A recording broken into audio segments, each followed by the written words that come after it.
Salutations to the nations. What's good, Angel Knots? It's your boy Young Sinai. Angel Knot. Today we're gonna be taking a look at a videos. So this is one of my favorite YouTubers. This is Retro Bird, okay? And this is why retro games aren't going anywhere. I agree. Counting down the time until Bloodborne is 10 years old so I can throw it away, because 10 years is way icky. Oh, it hit 10 years last week? Good riddance. And if you like that, you should have seen my last birthday party. The catering was super affordable. Oh, what's that you say? It's okay for things to be old? What a relief, because I've got all sorts of fun plans for when I'm a geezer, like playing video games, plenty of which will be old games, which, lucky us, are here to stay. Going back to the It's so crazy that at some point, like PS5 is gonna be considered retro, you know? Kind of like how you listen to music on the radio and like old school hip hop and R&B, and like this ain't old school. This 50 Cent in the club. This is new. This is not new. Wii's Virtual Console, the standard was seemingly set that older games are going to be available on whatever the newest generation of consoles is, with constant demands for this title or that title. Not that older games didn't come to more recent consoles before, but the Virtual Console really popularized the idea.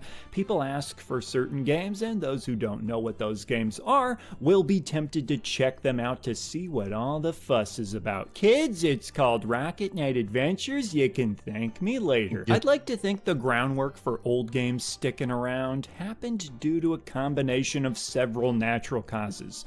First thing is that many of the kids who grew up with these games became adults with disposable incomes and a realization that the true meaning of life is fun video games. You might hate your job, but at least it can fund you a copy of Choo Choo Rocket. Second factor, like I said before, the Virtual Console setting the precedent that tons of old games will be made available on newer hardware. And the final factor, I'd argue, And that was wrong. That's where we all messed up, was trusting a major corporation like Nintendo to allow us to buy these old games. Man, we thought that we would just have that forever. No.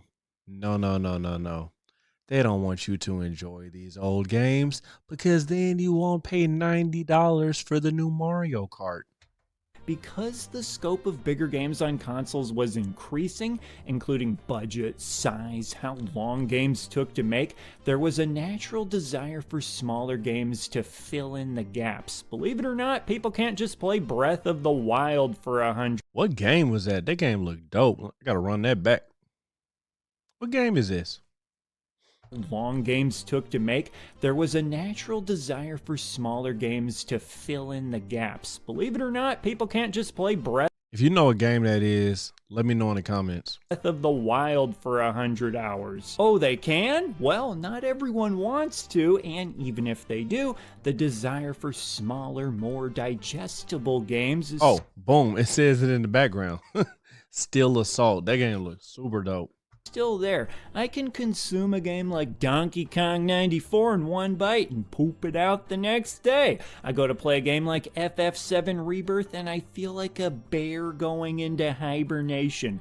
Time to say goodbye to the world for a few months. To a large extent, the small gaps between playing larger games gets filled by indie games, which, to a large Hey, he killing Celeste, man. I be using, I was gonna say all my lives on Celeste, but you don't, I think you got like endless lives. I'd be dying over and over and over. extent are inspired by retro games, albeit to varying degrees, but makes sense seeing as retro games provided a proven blueprint for less resource-intensive games to make than stuff like Red Dead Man, he hecka good at Celeste. too. You want horse physics like these, you're gonna have to pay the piper with expensive R&D. And while I like to argue that many indie games are inspired by retro games, I should quickly address the folks who say indie games are the true retro games. Not because I want to, more because I have to. Some people are what I like to call the dictionary people. Going by a strict dictionary definition, retro means imitative of older things, not the actual old things themselves. But words get appropriated to Oh, I never knew that. That's interesting. That just changed my whole life. change in meaning based on how people use them, as has happened since the beginning of time. And people use the term retro to refer to older video games. In any case, I think it's perfectly fine to say that newer games inspired by older games feel retro and could be described as such too. I personally like to think of retro as a style when it comes to games, regardless of when they were made. And it's a really popular style at that. Think about it like art.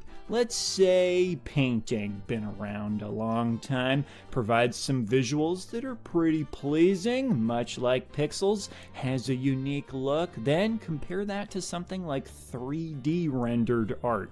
Requires a computer, much newer than painting, and certainly has its place, but you'd be out of your mind to say it's made painting totally obsolete.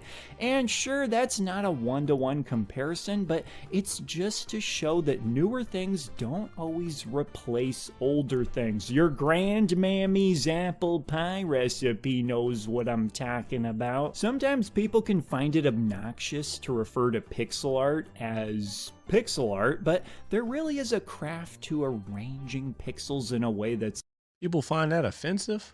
What do y'all think pixel art is? aesthetically pleasing, not to mention then animating them, scaling, rotating, scrolling, you name it. I've always felt that pixels just have such a clean Yeah, man, I am a sucker for good pixel art, man. Like, I'll take pixel art over like realistic graphics any day. My bad, I got a cough drop in my mouth. But yeah, man, I mean, don't get me wrong, I love modern day graphics, but there's a certain charm about pixel art, you know? look to them. Each pixel is basically a perfectly even square, giving uniformity to the design that provides order and well-defined structure while still allowing tons of possibility for what to do with it. And He put it in a very more complex way than I would have. But like, hey, it's dope. speaking of well-defined structure, the fact that pixels are often part of 2D games is a huge part of the picture as well. 2D games are definitely not going anywhere, and using pixels to make them is a match made in heaven. Seeing as pixels and sprites moving on a 2D plane is such a natural fit. 2D gaming simplifies game design in a way, allowing developers to focus on immediacy, precision, and timing in a way that 3D gaming often just cannot, at least not in the same way. Due to 3D gaming's more open-ended nature, there are people who crave what 2D has to offer. It only makes sense for it to stay around. If shovelware games get to stick around, why not 2D games? Yeah, Which, to facts. anyone who is skeptical there ever was a threat that 2D games had a chance of going away, let me take you back to the late 90s or even early 2000s when it wasn't crazy at all for people to think that 3D gaming would replace 2D gaming. When 3D games first came along, there was an Here's another thing about pixels versus 3D. Pixel games, the art style holds up. It withstands the test of time. Like pixel art games, you can look at something like Sonic the Hedgehog, Super Mario World, and those graphics have not aged. They haven't aged. They look just as good as when they first came out. But like a PS1 game, oh man, them must look crazy. There's this meme. I don't know if I can find it. I don't feel like trying to find it, but there's this meme of like NBA 2K and just showing how LeBron, how long he's been in the game and how the graphics used to look and how they look now. Man, and it's so funny because back then we didn't know no better. We like, oh my gosh, these graphics are so realistic. Like these people with square heads. Obsession with it. Going from the early 90s, where consoles like the NES were really popular, to the end of the decade, where consoles like the Dreamcast were popular. See, like even like Jet Set Radio that has that hand drawn. Well, no, I don't know if it's hand drawn, but that art style like that really holds up today.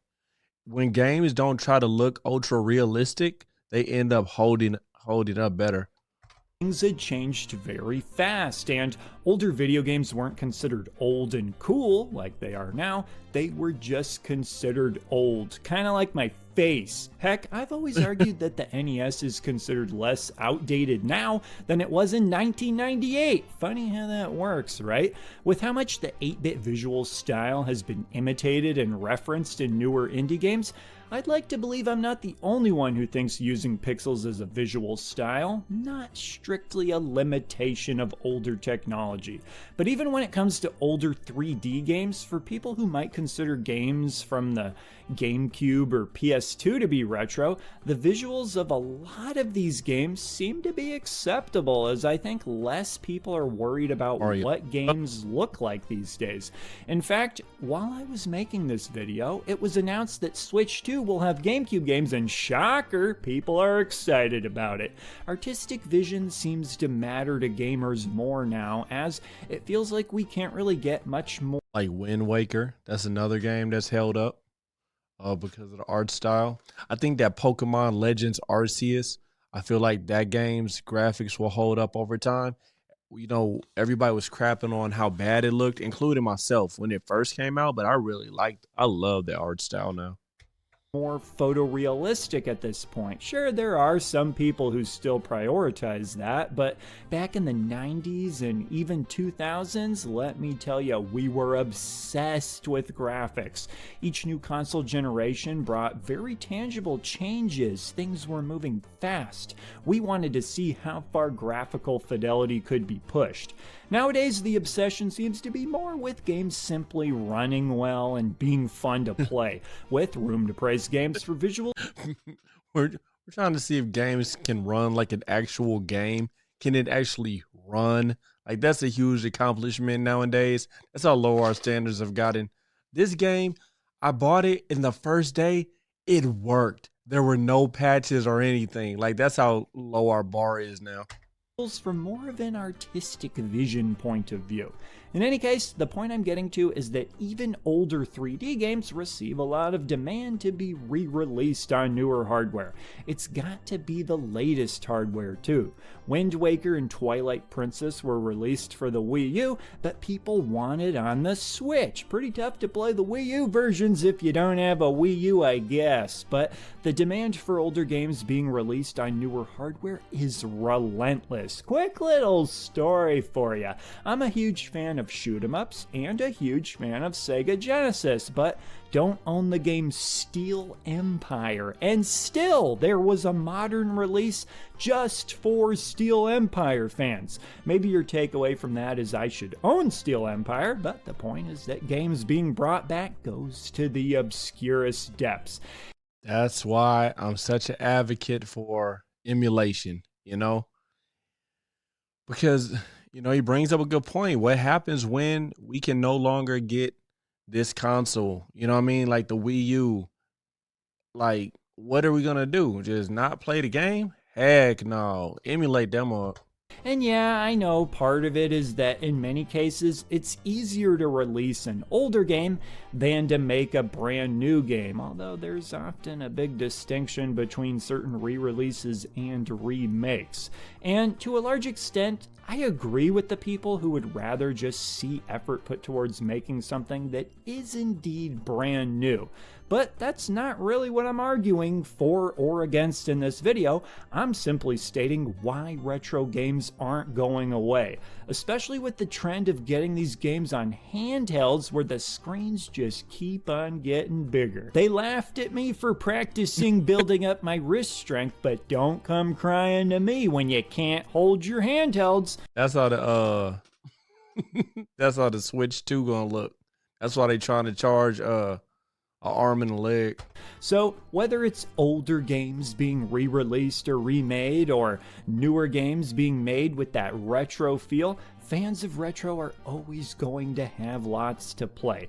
No collecting of old gaming stuff required, not that it stops some of us. And I should also quickly mention that we keep getting newer hardware designed to play older games as well, whether via emulation, more accurate FPGA emulation, or even hardware that lets you play the original cartridges or discs. What is that?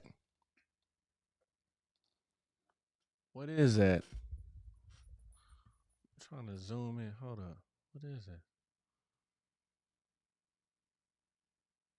I don't know what that is. I think I've seen it before, but I don't know. That it looks super cool though. I ain't gonna hold you. Themselves. So yeah, retro is sticking around in a big way. Now, if only we can get more of the younger generations to actually play it. He's the red. Yeah, retro games ain't going nowhere. I really love his channel, man. That dude is hilarious. Make sure that y'all go subscribe to Retro Bird. But yeah, I think I'm gonna call it a night, y'all. I be staying up super late, and you know, I'm trying to also get in shape. And if I'm trying to eat well, and I'm trying to also work out, it defeats the purpose if I stay up to 4 o'clock in the morning and then wake up at 7 o'clock in the morning to take my daughter to school. According to Goku, rest is very important. Goku, that is my doctor. So yeah, I appreciate y'all tuning in and rocking with me. Please make sure that you like and subscribe and share the video if you liked it. You know what I'm saying? I'm on my goal to reach my first 1,000 subs, so I would appreciate if you sub if you haven't already. God bless and salutations to the nations. Peace. Angel Knot.